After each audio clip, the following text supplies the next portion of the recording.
Now we will learn next problem, that is Jyoti keeps her books on single entry system. From the following particulars, prepare opening and closing statement of affairs and statement of profit or loss for the year ended 31st March 2018. आज आपण पुढचा problem बघणार आहोत आणि ह्याच्यासाठी as usual नेहमीप्रमाणे इथं information दिलेली आहे असेट अँड लायबिलिटीची. त्याच्यावरनं आपण ओपनिंग स्टेटमेंट ऑफ अफेअर्स आणि क्लोजिंग स्टेटमेंट ऑफ अफेअर्स हे करायचं आहे. आणि त्याच्याप्रमाणे इथं आपण ओपनिंग कॅपिटल आणि क्लोजिंग कॅपिटल ह्याचं फिगर मिळवणार आहोत किंवा ह्याचं अमाऊंट मिळवणार आहोत. आणि त्याच्यानंतर ॲडिशनल इन्फॉर्मेशन चा आधार घेऊन आपण statement of profit or loss करणार आहोत. म्हणजे ॲडिशनल इन्फॉर्मेशन आणि ओपनिंग कॅपिटल आणि क्लोजिंग कॅपिटल ह्याचं हेल्प घेऊन आपण अशा प्रकारे इथं statement of profit or loss for the year ended हे प्रिपेअर करणार आहोत. So let we see here what is given and what we are suppose to do. So first of all, here we have to prepare opening and closing statement of affairs. So here it is made combined. First column here it is opening figures, that means opening, it gives opening capital, and the second column it gives here closing capital of liabilities and assets. So here opening figures are entered in 1st April 2017 and closing figures are entered in this column 31st March 2018. So here at first we will record all transactions, all here that accounts balances in statement of affairs. You just see here bank balance 35,000, 30,000. Here it is taken bank balance 35,000, 30,000. Then cash balance 14,000, 10,000. Here also taken on asset side 14,000, 10,000. Then after sundry debtors balance is 1,20,000, 1,60,000. Here on asset side sundry debtors 1,20,000, 1,60,000. Then after stocks balance is 50,000, 90,000. Here 50,000, 90,000. Then after furniture here both the balances are same, 18,000 and 18,000. So here 18,000 we have recorded. Thereafter bills payable, it is liability.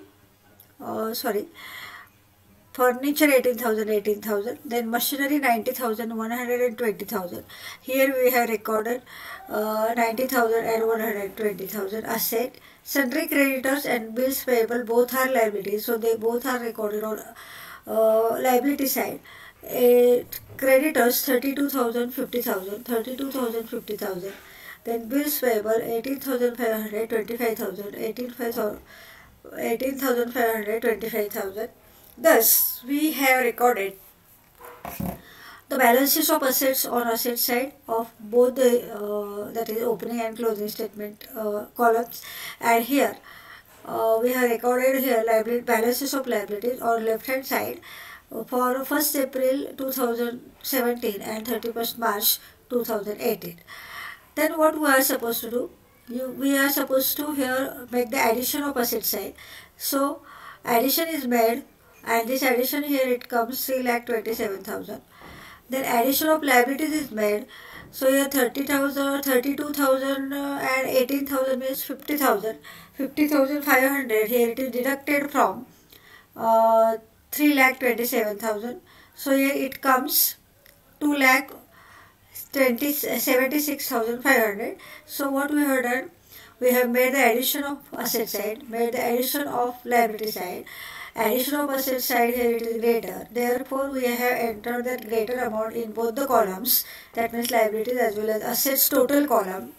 And then after here we found out the balance of assets and liabilities. That means we deduct here the addition of liabilities from this 3,27,000 and then we get opening capital.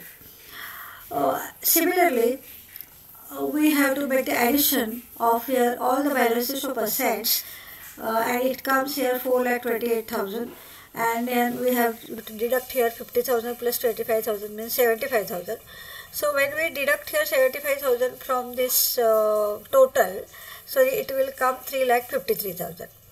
तर अशा पद्धतीने आपण काय केलेलं आहे,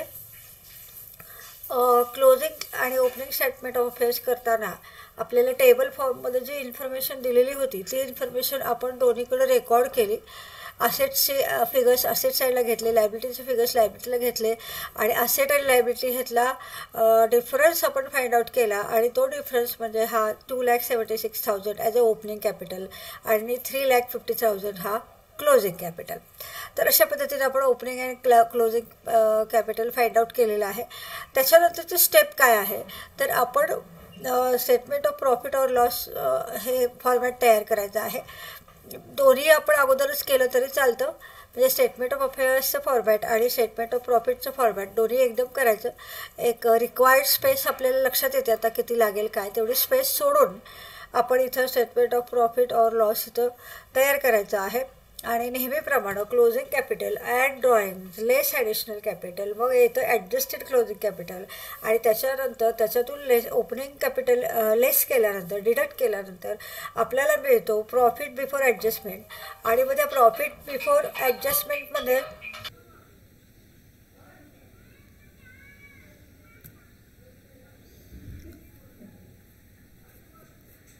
तर अशा पद्धतीनं आपण काय करायचं आहे, स्टेटमेंट ऑफ प्रॉफिटचा जो फॉर्मॅट आहे, closing capital add drawing less additional capital, मग ॲडजस्टेड क्लोजिंग कॅपिटल आणि मग लेस ओपनिंग कॅपिटल, हे आपण लिहूनच ठेवायचं आहे इथं.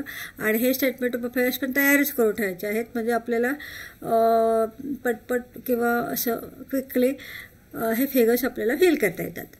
तर आता आपल्याला ह्या स्टेटमेंट ऑफ अफेअर्समधून स्टेटमेंट ऑफ अफेअर्स पासून आपल्याला क्लोजिंग कॅपिटल मिळाले ते आपण इथे एंटर करायचं. Closing capital as on 31 March 2018 3,53,000.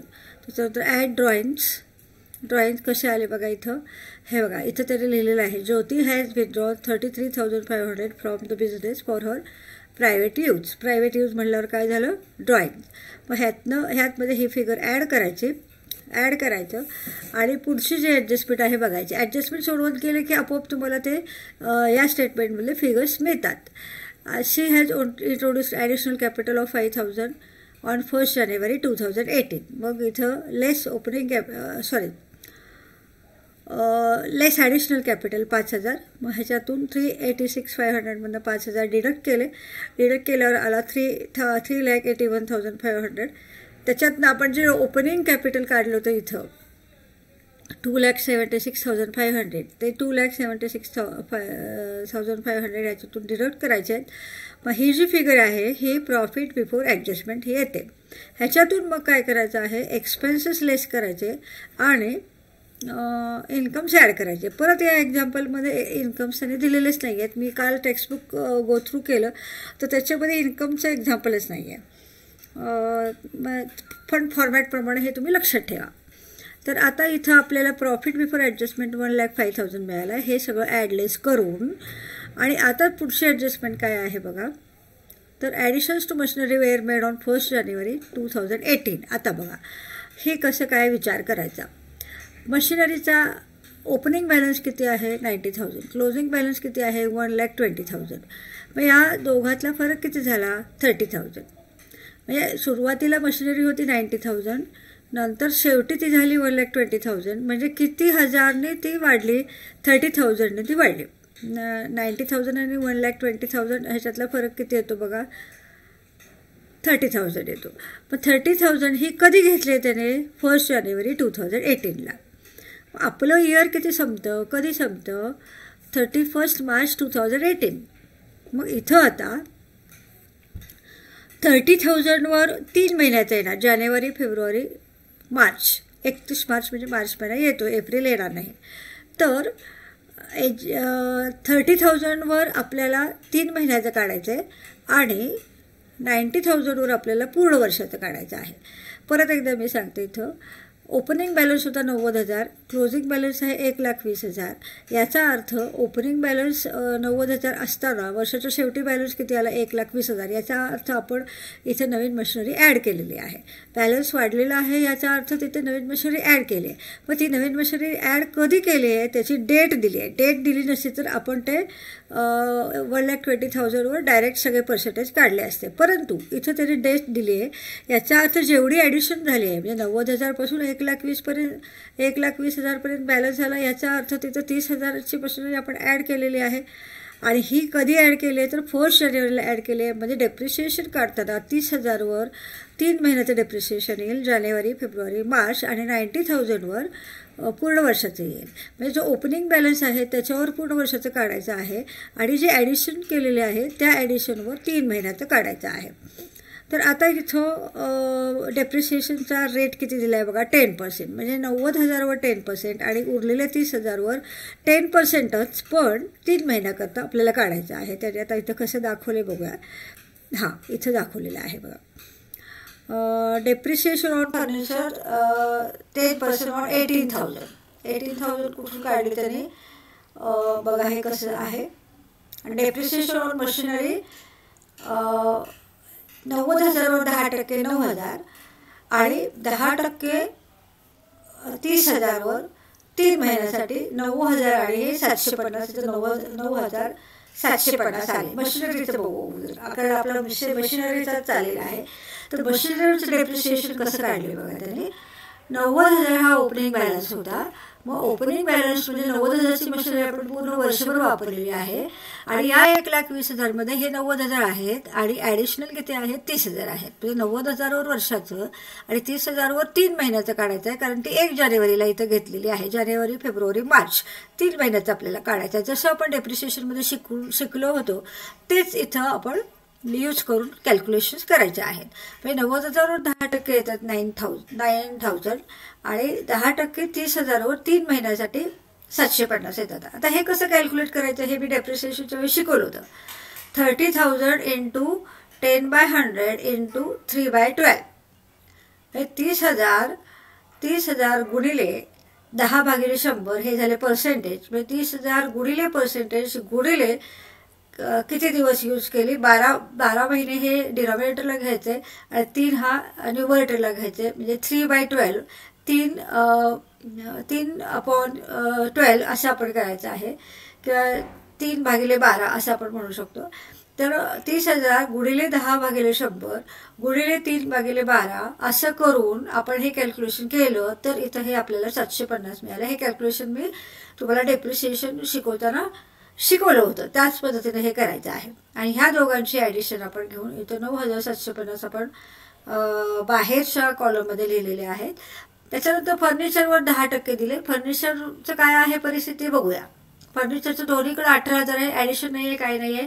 त्यामुळे 18,000वर 10% किती आलं? 1,800 रुपये. मग फर्निचरचा बॅलन्स 1,800 रुपये. मशिनरीचा बॅलन्स हा 9,000 आणि हा 750 मिळून 9,750. हे 2 एक्सपेन्सेस झाले.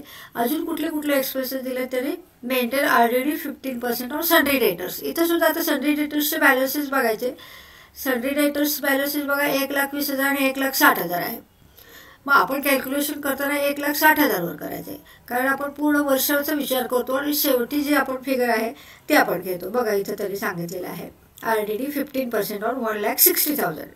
म्हणजे आपण जेव्हा कॅल्क्युलेशन करतो तेव्हा क्लोजिंग फिगर्स लक्षात घ्यायचे हे तुम्ही लक्षात ठेवा. ओपनिंगवर काय करून काही उपयोग नाही. आपल्याला पूर्ण वर्षाचं बघायचं आहे. त्यामुळे तर पूर्ण वर्षाचं 1,60,000 ही क्लोजिंग फिगर आहे. त्याच्यामुळे इथं आपण 15% 1,60,000 काढलेले आहेत आणि ते आलेले आहेत 24,000. त्याच्यानंतर बघा काय आहे. Closing stock is over valued by 20%. आता हे over valuation of asset less करायचं असतं आणि under valuation of asset add करायचं असतं. का तर इथं ॲक्च्युली इथं त्यांनी हे केलेलं आहे. एक स्टॉक किती आहे बघा इथं 90,000 आहे आणि हा 90,000 काय आहे 120% आहे. म्हणजे कसं 120%? 100% जर आपण धरलं स्टॉक तर 20% ओव्हर व्हॅल्यू केले तरी याचा अर्थ हा हे 120% आहे. हे 120% असताना पर्सेंट म्हणजे किती येईल ह्याचं कॅल्क्युलेशन आपण करायचं आहे आणि त्याच्याप्रमाणे करायचं. त्याला फॉर्म्युला कुठला आहे आता मी इथे तुम्हाला बुकमधनं दाखवते फॉर्म्युला. 1 मिनिट. तर हे ओव्हर व्हॅल्युएशनचं कॅल्क्युलेशन कसं करायचं हे आपण आता बघूया. स्टॉक जो रेकॉर्ड केलेला आहे तो 20% जास्त आहे, म्हणजे तो किती आहे 120% आहे. बाकीचे सगळे असे जे आहेत ते किती आहेत 100% आहेत. तर हा स्टॉक काय आहे 20% ओव्हर व्हॅल्यू झाला आहे, म्हणजे हा 90,000 आहे, हा 120% आहे. तर याचा फॉर्म्युला काय असतो बघा ओव्हर व्हॅल्युएशनचं कॅल्क्युलेशन करायचा. Actual value is equal to book value divided by 100 plus percentage of over valuation into 100. हा फॉर्म्युला लक्षात ठेवायचा आहे. आणि अंडर व्हॅल्युएशन जर असेल तर ते 100मधनं जे काही असेल अंडर व्हॅल्युएशनचं ते लेस करतात. इथं आता ओव्हर व्हॅल्युएशन आहे त्याच्यामध्ये त्यांनी ॲड केलेलं आहे. तर आता बुक व्हॅल्यू किती आहे 90,000 आहे, डिवायडेड बाय 100 आहे तसे इथे घेतलेत. 20% ओव्हर व्हॅल्युएशन झाले हे म्हणजे 90,000 भागिले किती येतं इथं 120% येतं. मग ह्याचं सगळं कॅल्क्युलेशन काय आहे 75,000. म्हणजे 90,000मध्ये 15,000चं ओव्हर व्हॅल्युएशन झाले. कसं तर current value of stock is less than book value of 15,000. म्हणजे 90,000 ही जी व्हॅल्यू होती ती 120% होती आणि त्यातलं 20% म्हणजे आपण ते 15,000 येतं. 15,000 कसं येतं तर हे जे कॅल्क्युलेशन आपण काढले हे 100% आलं आता. आणि 90,000 हे काय आहे 120% आहे. 90,000 120% होतं ही आपल्याकडे इन्फॉर्मेशन अवेलेबल होती, त्याच्यावरून आपण 100% फाइंड आउट केलं. पण 100% किती आलं हे 75,000. आता हा फॉर्म्युला तुम्ही लक्षात ठेवा, नाहीतर असं पण केलं तर चालतं बघा की 120%ला 90,000 रुपये आहे तर 100ला किती, मग 100 डिवायडेड बाय 120 इंटू 90,000 असं आपण ते त्रैराशिक मांडून सुद्धा करू शकतो. म्हणजे तुम्ही कुठलीही मॅथची मेथड वापरली की 120% असताना इतकी व्हॅल्यू आहे तर 100%ची किती व्हॅल्यू येईल हे कुठलाही तुम्ही फॉर्म्युला वापरून जरी केलं तरी सुद्धा चालते, पण त्याची व्हॅल्यू करेक्ट आली पाहिजे. आता हा फॉर्म्युला तुम्ही लक्षात ठेवणं सोपं आहे. Actual value is equal to book value divided by 100 plus percentage of over valuation into 100. हा फॉर्म्युला तुम्ही लक्षात ठेवा किंवा पाठ करा. ह्याच्यावरनं तुमची 100%ची व्हॅल्यू मिळते. ही 100%ची व्हॅल्यू आहे 75,000. मग ॲक्च्युअल 120%ची आहे 90,000. म्हणजे किती ओव्हर व्हॅल्यू झाले ते 15,000 आहे. ओव्हर व्हॅल्युएशन ऑफ असेट हे लेस करतात, कारण ते लेसच करायला पाहिजे ना. जी 100% आहे व्हॅल्यू तीच आपण दाखवायला पाहिजे. त्याच्यामुळे इथं तरी काय केलं ओव्हर व्हॅल्युएशन ऑफ स्टॉक इथं लेस केला आहे. अंडर व्हॅल्युएशन असेल ऑफ असेट ॲड करायचं आहे, ओव्हर व्हॅल्युएशन ऑफ असेट असेल तर लेस करायचं आहे. त्याच्या उलट बरोबर लायबिलिटीला करायचं आहे. एक असेटचं तुम्ही लक्षात ठेवा आणि त्याचं उलट लायबिलिटीचं करायचं आहे हे आपण लक्षात घ्यायचं आहे. तर आता अशा पद्धतीनं आपण इथं डेप्रिसिएशन फर्निचरवरचं, डेप्रिसिएशन मशिनरीवरचं म्हणजे 2 मशिनरीवरचं, एकाचं पूर्ण वर्षाचं, एकाचं 3 महिन्याचं, 2 मशिनरी ॲडिशन केलेली आहे त्या मशिनरीमध्ये. पहिल्या मशिनरीचं वर्षाचं, दुसऱ्या मशिनरीचं 3 महिन्याचं असं मिळून हे आलेलं आहे. त्याच्यानंतर RDD हा 15% क्लोजिंग फिगरवर घ्यायचे. सगळे कॅल्क्युलेशन क्लोजिंग फिगरवर घ्यायचे आणि इथं ओव्हर व्हॅल्युएशन ऑफ स्टॉक अशा पद्धतीने मी हे कॅल्क्युलेशन दाखवलं आहे. ते कॅल्क्युलेशन करून 15,000 इथं घेतलं आहे आणि या सगळ्याची ॲडिशन मिळून आपले किती एक्सपेन्सेस झालेले आहेत 50,550. तर अशा पद्धतीने इथं 550 ॲडिशन झाले ती आपण काय करायचं आहे 1,05,000 लेस करायचे आहे. मग तो किती आहे ती फिगर किती येते 54,450. म्हणून हा net profit during the year हा किती आला 54,450. तर इथं जर इन्कम असते तर ते ॲड केले असते. आता इन्कम ते दिलेलं नाही आहे, त्याच्यामुळे इथंच हा नेट प्रॉफिट निघाला. तशा पद्धतीने आज आपला प्रॉब्लेम बघितला. कसं कसं केलं परत रिवाईज करू. ह्या टेबलमधल्या फिगर्स यूज करून लायबिलिटी आणि असेट हे फॉर्मॅट आखून आपण ओपनिंग आणि क्लोजिंग स्टेटमेंट ऑफ अफेअर्स केले. असेटचे फिगर्स राईट हँडला सगळे रेकॉर्ड केले, लायबिलिटीचे फिगर्स लेफ्ट हँडला रेकॉर्ड केलं. असेट आणि लायबिलिटीच्यातला डिफरन्स आपण काढून ओपनिंग फिगरला ओपनिंग कॅपिटल मिळवलं, क्लोजिंग फिगरला क्लोजिंग कॅपिटल मिळवलं आणि त्यानंतर हे जे ओपनिंग आणि क्लोजिंग कॅपिटल मिळालेले आहेत दोन्ही ते आणि ह्या ॲडजस्टमेंट ह्याचा यूज करून आपण हे तयार केलेलं आहे. आणि इथं ह्या प्रॉफिट बिफोर ॲडजस्टमेंट आपला फॉर्मॅट पार्ट झाला असेलच असं मी गृहीत धरते. तर त्याप्रमाणे इथं closing capital add drawing less additional capital adjusted closing capital आणि लेस ओपनिंग कॅपिटल हा फॉर्मॅट लिहून त्याच्यामध्ये इथं फिगर्स आपण फिल केलेल्या आहेत. आणि आपलं प्रॉफिट बिफोर ॲडजस्टमेंट आलेलं आहे 1,05,000. प्रॉफिट बिफोर ॲडजस्टमेंट आल्यानंतर एक्सपेन्सेस लेस करतात आणि इन्कम्स ॲड करतात. परंतु इथं एक्सपेन्सेस आपल्या प्रॉब्लेममध्ये आहेत आणि इन्कम्स नाहीत, म्हणून इथं आपण फक्त एक्सपेन्सेस लेस केलेले आहेत. एक्सपेन्सेसमध्ये सुद्धा फर्निचरचं डेप्रिशिएशन पूर्ण वर्षाचं आहे. मशिनरी 2 मशिनरी आपण घेतलेल्या आहेत, त्यातले 90,000 आणि 1,20,000 बॅलन्समध्ये फरक होता. तो फरक म्हणजे त्या मशिनरीची ॲडिशन आहे असं आपण ओळखलं. आणि त्याच्यानंतर ती ॲडिशन करताना त्यांनी 1 जानेवारीला केलेली आहे. त्याच्यामुळे 90,000वर ओपनिंग बॅलन्सवर वर्षाचं आणि ॲडिशन जे मशीन घेतले त्याच्यावर 3 महिन्याचं डेप्रिसिएशन आपण चार्ज करू, ते 9,750 आलं. परत RDD आपण क्लोजिंग फिगरवर 15% काढला. ओव्हर व्हॅल्युएशन ऑफ स्टॉक ह्याचा हा फॉर्म्युला वापरून आपण कॅल्क्युलेशन केलं आणि त्या कॅल्क्युलेशनप्रमाणे 75,000 हा 100% फिगर आपल्याला ही मिळाली. आणि त्याच्यामुळं आपण तिथं 15,000 ओव्हर व्हॅल्युएशन झालेलं आहे. असेच ओव्हर व्हॅल्युएशन जर ती फिगर घेतली तर कॅल्क्युलेशन चुकीचं येईल, म्हणून आपण ती करेक्ट फिगर घेतली. ती 90,000मधनं 75,000मध्ये लेस करून 15,000 ओव्हर व्हॅल्युएशन ती लेस करायला पाहिजे, तर तिथं कॅल्क्युलेशन तुमचं करेक्ट येईल, म्हणून आपण इथं लेस केलेली आहे. असेच ओव्हर व्हॅल्युएशन लेस करायचं असतं, अंडर व्हॅल्युएशन ॲड करायचं असतं आणि त्याच्याबरोबर लायबिलिटीचं असतं उलटं. त्याच्याबरोबर अपोजिट आपण ॲक्शन लायबिलिटीला घेतो, हे तुम्ही लक्षात ठेवायचं आहे. असेटचं लक्षात ठेवा, म्हणजे लायबिलिटीचं त्याचं उलटं करायचं हे आपल्याला लक्षात राहील. तर अशा पद्धतीने आता आपण इथं नेट प्रॉफिट काढला आहे. आणि इथे इन्कम नाही पण आपण इन्कम ॲड केलेलं नाही आहे. इन्कम्स असते तर ह्याच्यामध्ये 54,450मध्ये आपण इन्कम ॲड केले असते. तर अशा पद्धतीने आपण हा आजचा प्रॉब्लेम सॉल्व केलेला आहे. Today we stop here. Thank you very much.